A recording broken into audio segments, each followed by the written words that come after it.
من سرح الزمن سعته ازمان. کیا بات کہہ دی، سبحان اللہ، کہ جس کو وقت حاصل ہو گیا اس کی چند ساعتیں جو ہوتی ہیں، چند لمحات جو ہوتے ہیں، وہ پورا پورا زمانہ ہوتے ہیں.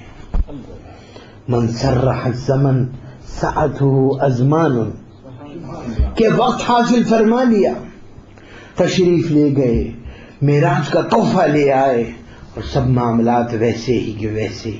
اور اتنی اسلام کے لیے بھاگ دوڑ فرمائی، اتنی کوششیں فرمائی، ہر جگہ اس طرح سے کفر اور شرک سے مقابلہ فرمایا کہ جو کہ ناقابل تصور تھا. اتنے مظالم ڈھائے گئے، اتنی رکاوٹیں کھڑی کی گئیں، لیکن آپ نے اعلی کلمت الحق کو بالکل نہیں بدلا. حضور پرنور صلی اللہ علیہ وسلم کی حدیث مبارکہ ہے، کیا پیاری حدیث شریف ہے. یہ تمام مصائب، تمام معاملات، یہ ظلم، یہ ستم، یہ ان کے تمام قہر و غضب جو کفار کی جانب سے جو ان کے اوپر ہو رہے تھے، ان تمام پہ آپ کے صبر و استقامت کا ایسا مظاہرہ دیکھنے میں آتا تھا کہ آپ نے ہمیشہ منہ پر کبھی اف نہ آنے دی، کبھی وہ دعا نہیں فرمائی.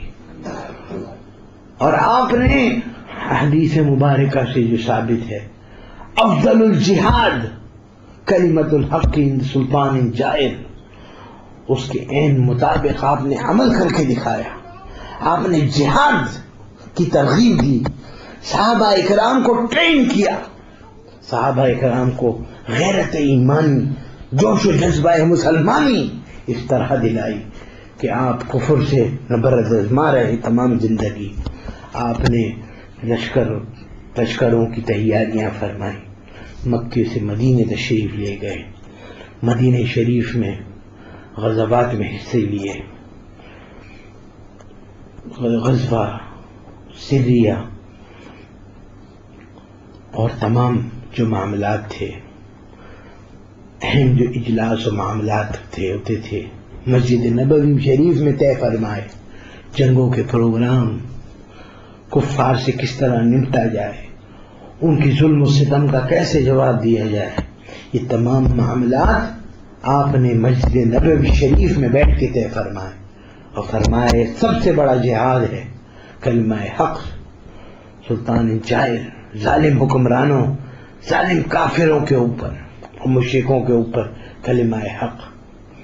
حدیث مبارکہ میں سرکار نے فرمایا من رعا منکم منکرا فلیغیرہ بیدہ او بلسانہ او بقلبہ. اب اگر تم کوئی منکر چیز دیکھو جو اسلام کے خلاف ہے تو تم کلمہ حق بلند کرتے ہوئے اس کو اپنے ہاتھ سے روکو. اگر تم ہاتھ سے نہیں روک سکتے زبان سے روکو، اور زبان سے نہیں روک سکتے اپنے دل میں برا جانو. وہ ضعف ایمانی ہے، ذالک اضعف الایمان، لیکن اس کو برا کہو. یہ درس تھا معراج کا. سرکار تشریف لائے، معراج کے دولہا معراج سے تشریف لائے، نماز لے کر آئے. رسول اللہ کو جو معراج ہوئی وہ سدرۃ المنتہا اور مسجد اقصی اور 7ویں آسمان، آسمانوں کے سفر، اللہ کا دیدار، ان تمام مراحل سے گزرنے کے بعد آپ کو معراج ہوئی. مومن کو جو معراج دی ہے وہی مسجد میں آ کے نماز پڑھنا معراج دی. پھر بھی آج مسجد میں کوئی نہیں آتا. برائی کو برا نہیں کہتے. شراب بک رہی ہے، شراب کی دکان پہ جا کے شراب بیچنے والے کو یہ نہیں کہتے کہ تم شراب بیچ رہے ہو، یہ غلط بیچ رہے ہو، یہ ہمارے مذہب اسلام میں حرام ہے. ڈرتے ہیں، پولیٹی سے ڈرتے ہیں. پولیٹی آ جائے گی، فرخاردرن ہوگی اور نیدرلینڈز کی نیشنلٹی ضبط ہو جائے گی، 500 یورو جرمانہ ہو جائے گا. نہیں کہتے. معلوم ہے کہ حرام کاری کا اڈا چل رہا ہے، طوائف رنڈیاں کنجریاں وہاں ناچ گا رہی ہیں, حرام کاری کی دعوتیں دے رہی ہیں, لیکن جا کر ہر کلمہ حق نہیں بلند کرتا کوئی. وہاں جاتے ہیں, عیاشیوں میں وقت گزارتے ہیں. ایسے ہیں بدبخت مسلمان جو دین سے غافل ہیں, جاتے ہیں لیکن اس لیے نہیں جاتے کہ ہم معراج کا سبق کلمہ حق بلند کر کے آئیں, وہاں پر جا کر اس کنجری سے یہ کہیں کہ تم یہ برائی کر رہی ہو, جا کے لوگوں کو بتائیں, حکومت سے کہیں کہ ان کو فحاشی کے اڈوں کو بند کرو. یہ اس طرح کی کوئی بات نہیں.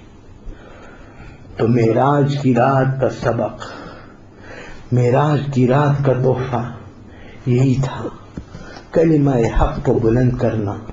یہ نماز, اس کو قائم کرنا, اس نماز کا پڑھنا. نماز کے لیے اللہ نے قرآن میں فرمایا ان الصلاۃ تنہی عن الفحشاء والمنکر. مومن کی معراج یہ نماز برائی سے بچائے گی, فحش حرکات سے بچائے گی, تمام برے اعمال سے بچائے گی. کلمہ حق بلند کرنے کے لیے طاقت دے گی, یہ جذبہ دے گی, یہ جذبہ ایمانی سے دل کو بھر دے گی, یہ غیرت ایمانی کو جھنجھوڑ دے گی, یہ غیرت دلائے گی کہ آج یہ جو برائی ہو رہی ہے, میری بھی ماں ہے, میری بھی بہن ہے, میرے بھی چھوٹے بھائی ہیں, کل میرا یہ بچہ بڑا ہوگا, کیا یہ سب کچھ ریپیٹ ہونا ہے؟ نہیں, یہ نہیں ہوگا, یہ نہیں ہوگا. یہ شیطان کا فساد یہ جاری ہے, شیطان کا فساد جاری ہے, لیکن اللہ کی رحمت اور دعائیں بھی جاری ہیں. اللہ کی رحمت کی چھاؤں میں آ جاؤ, معراج کی تعلیم پر عمل کر لو, معراج سے سبق حاصل کر لو, اپنی نماز کو قائم کر لو, اپنے رب سے لو لگا لو. سینٹرم میں جا کر دل کو اطمینان نہ دلاؤ, مسجد میں آ کر اپنے دل کو اطمینان دلاؤ. برائی کو جہاں برائی دیکھو وہاں کہو کلمہ حق, من رآ منکم منکرا فلیغیرہ بیدہ. ڈنڈا اٹھاؤ, شراب کی دکان کو توڑ دو. ڈرتے ہو, ایمان کمزور ہے, حکومت پکڑ لے گی, 500 یورو, 100 یورو, 1000 یورو جرمانہ لگا دے گی, جا کے دکان نہیں توڑ سکتے. اگر دکان کو نہیں توڑ سکتے, جا کے دکان والے کو بولو کہ اس طرح سے شراب نہ بیچو. مسلمان آج اتنا بے بس و مجبور ہے کہ وہ معراج کو بھول گیا, رسول اللہ کو بھول گیا. وہ جاتا ہے نوکری کی تلاش میں, کہیں نوکری نہیں ملتی تو وہ بے حس مسلمان جس کا ایمان اور اسلام اس کے اندر اس طرح سے سو گیا ہے, شراب خانے پہ نوکری کرتا ہے.